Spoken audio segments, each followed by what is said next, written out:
महाविकास आघाडीच्या उमेदवाराच्या प्रचाराच्या निमित्ताने कालपासून संभाजीनगरच्या दौऱ्यावर आहे आणि कालच्या 2 सभा झाल्यानंतर गंगापूर आणि वैजापूर, मला वाटते त्याच वेळेला बजाज निकटचे सन्माननीय मुख्यमंत्र्यांची एक पत्रकार परिषद चालू होती, सभा चालू होती आणि सन्माननीय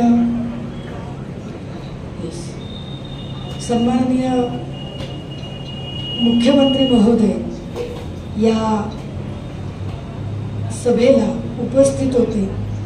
मला असं वाटलं की मुख्यमंत्री महोदय काहीतरी आम्हाला नवीन सांगतील, मुख्यमंत्री महोदय संभाजीनगरच्या एकूण प्रश्नांवर आपली भूमिका मांडतील, इथलं काय त्यांचं काम आहे त्यावरही ते बोलतील।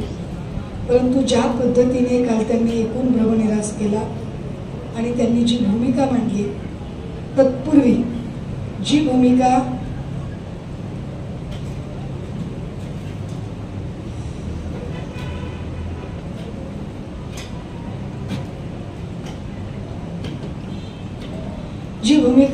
उमेदवार संदीपान भुमरे यांच्याकडून आली, हे काही वेगळं सांगायची गरज नाही की संभाजीनगरच्या नामकरणामध्ये काय काय अडथळे होते आणि ते कशा पद्धतीने दूर केले गेले। या शहराचं नामकरण हे संभाजीनगर व्हावं याचा जो पहिला निर्णय होता, हा पहिला निर्णय हा सन्माननीय पक्षप्रमुख उद्धव साहेब मुख्यमंत्री असताना झाला। त्यानंतर निव्वळ आणि निव्वळ श्रेयवादासाठी म्हणून भाजपा आणि महायुतीकडून ठरवून त्यांचीच माणसं आक्षेप व्यक्त करणाऱ्या याचिका घेऊन कोर्टाकडे गेली। याचिका कोर्टाने खारिज केलेल्या आहेत आणि या नामकरणाचा मार्ग मोकळा झालेला आहे। पण श्रेयवादाचं राजकारण करताना काल मुख्यमंत्री महोदय असं म्हणाले की संदीपान भुमरेंमुळे हे नामकरण झालेलं आहे। सन्माननीय मुख्यमंत्र्यांकडून एवढं बालिश स्टेटमेंट मला निश्चितच अपेक्षित नाही की संदीपान भुमरेंच्यामुळे नामकरण झालेलं आहे। दुसरी महत्त्वाची गोष्ट अशी की 2 टप्प्यातलं मतदान झालेलं आहे, 3ऱ्या टप्प्यातलं काल पार पडलेलं आहे। या 3 टप्प्यातली एकूण मतांची टक्केवारी बघता मागच्या वेळेला 2ऱ्या टप्प्याचं मतदान झाल्यानंतर जनरली निवडणूक आयोगाकडून मतदान झाल्यानंतर अवघ्या 2-3 तासांमध्ये मतांची टक्केवारी एकूण किती आहे ही प्रकाशित केली जाते। मात्र 2ऱ्या टप्प्यातलं मतदान झाल्यानंतर तब्बल 4 दिवसांनी निवडणूक आयोगाने मताची टक्केवारी प्रकाशित केली, जी मतदान झालेल्या दिवशीच्या टक्केवारीपेक्षा 2 ते 7 टक्क्यांनी वाढीव होती। ही 2 ते 7 टक्क्यांनी मतांची टक्केवारी वाढीव असणं हे आमच्यासाठी चिंताजनक आहे आणि सन्माननीय सर्व प्रिंट आणि डिजिटल माध्यमांच्या प्रतिनिधींच्या आम्ही हे तातडीने लक्षात आणून देणं गरजेचं आहे असं आम्हाला वाटतं। अगदी तीच गोष्ट कालही झाली। 3ऱ्या टप्प्यातलं मतदान झाल्यानंतर मतदान झाल्यापासून पुढच्या 1 ते 1.5 तासात जी मतांची टक्केवारी सांगितली गेली त्याच्यापेक्षा वेगळी मतांची टक्केवारी पुन्हा रात्री उशिरा जाहीर केली गेली, जे की अत्यंत वाईट आहे। मी मतांची टक्केवारी जरा आपल्याच्या समोर विशद केली पाहिजे की जी किती गंभीर बाब आहे।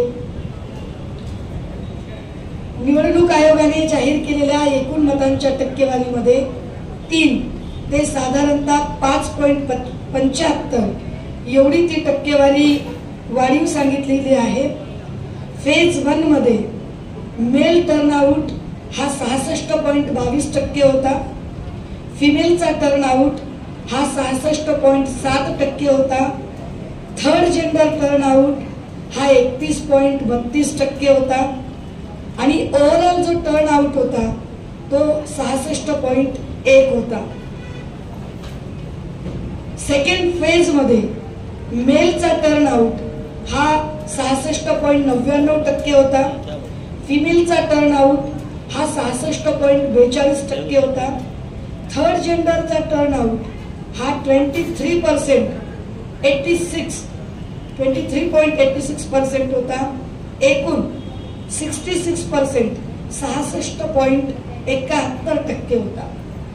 पण यातली जी वाढ आहे, जी 4 दिवसांनी प्रकाशित केली, ती वाढ तब्बल 3.75% वाढलेली आहे.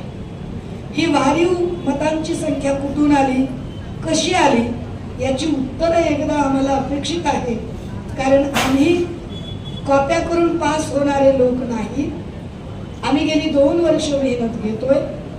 स्वायत्त यंत्रणांचा ससेमिरा लागलेला असताना सुद्धा स्वायत्त यंत्रणांचं दडपण काय पद्धतीने सत्ताधाऱ्यांच्या कच्छपी लागून काम करत आहे. ईडी, सीबीआय आणि इलेक्शन कमिशन या सगळ्यांचाच एकूण पक्षपातीपणा आम्ही बघत आहोत.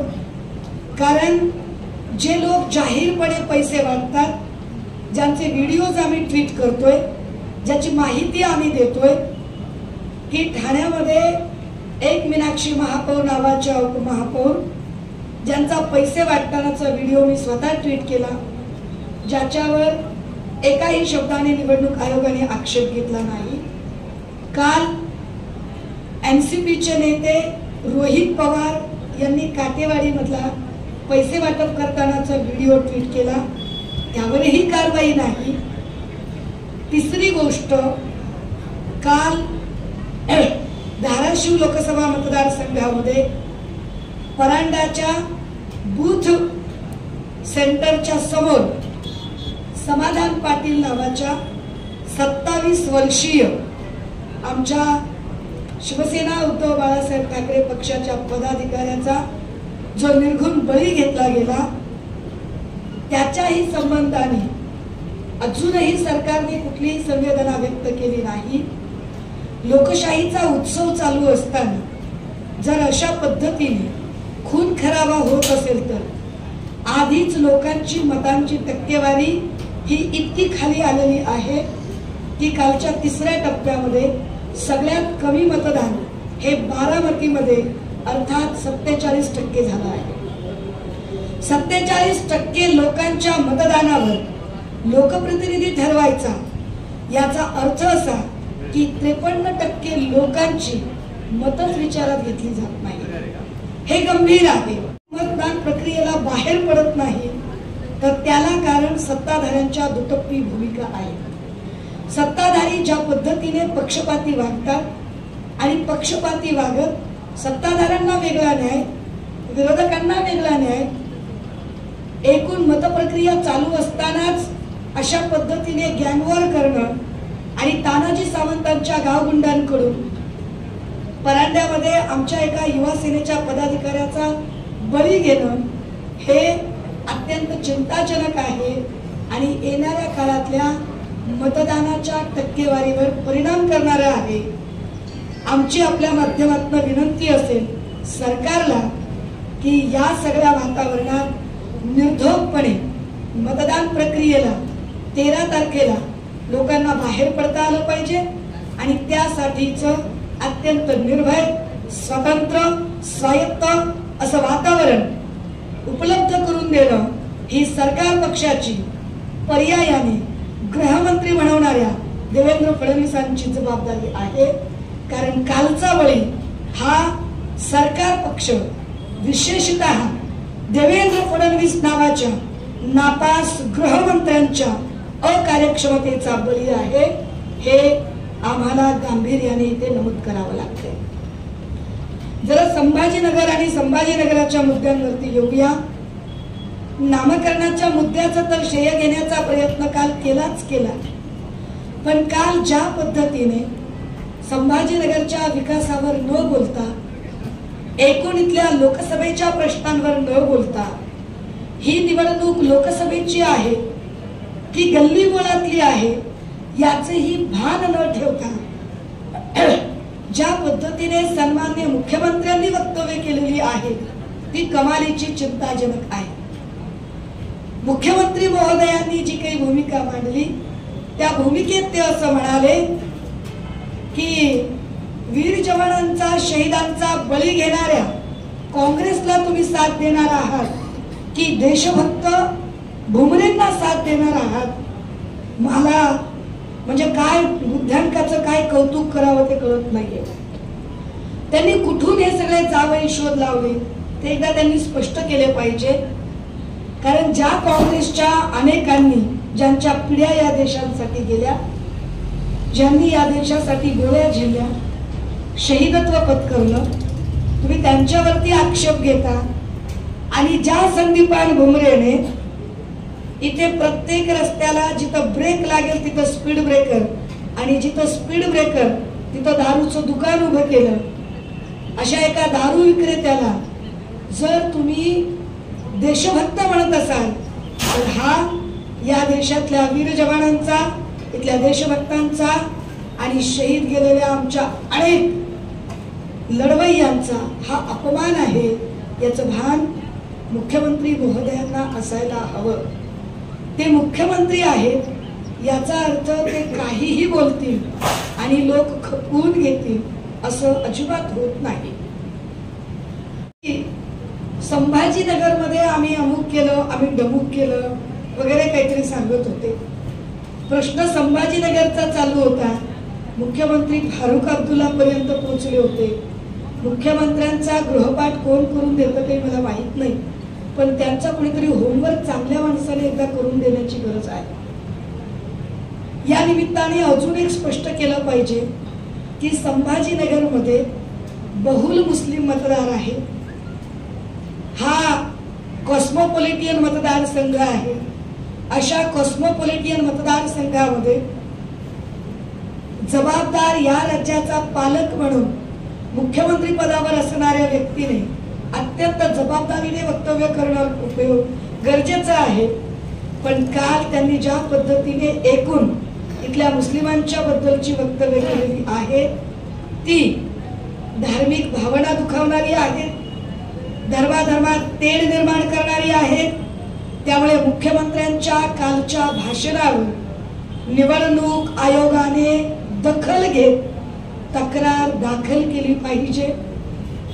मुख्यमंत्री महोदयांच्या कालच्या धार्मिक तेढ निर्माण करणाऱ्या, जाणीवपूर्वक धर्माधर्मांमध्ये विष पसरवणाऱ्या भाषेवर आक्षेप घेत आम्ही स्वतः शिवसेनेची जबाबदार पदाधिकारी म्हणून मुख्यमंत्री एकनाथ शिंदे यांच्या विरोधामध्ये कालच्या त्यांच्या भाषणाच्या संबंधाने निवडणूक आयोगाकडे तक्रार दाखल करत आहे. कारण त्यांची भाषा ना मुख्यमंत्री पदाला शोभणारी आहे, ना एका उमेदवाराच्या प्रचारकाची भाषा आहे.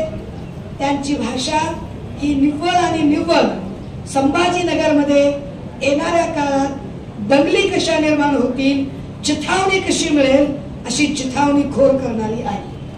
मला अपेक्षा आहे की आजही ते संभाजीनगर भागात आहेत, ते जालन्यात आहेत आणि या दोनही ठिकाणी त्यांनी संभाजीनगर मध्ये काय केलं, जालन्यात काय केलं, महाराष्ट्राच्या विकासासाठी काय केलं, बेरोजगारीचा प्रश्न किती सोडवला, इथले किती उद्योग गुजरात मध्ये जाण्यापासून वाचवले, महागाईचा आणि बेरोजगारीचा दर किती कमी केलेला आहे, महिला सुरक्षेवर काय केलं, यावरची उत्तरं देणं त्यांनी अपेक्षित आहे. त्यांनी देवेंद्र फडणवीसांची स्क्रिप्ट वाचू नये.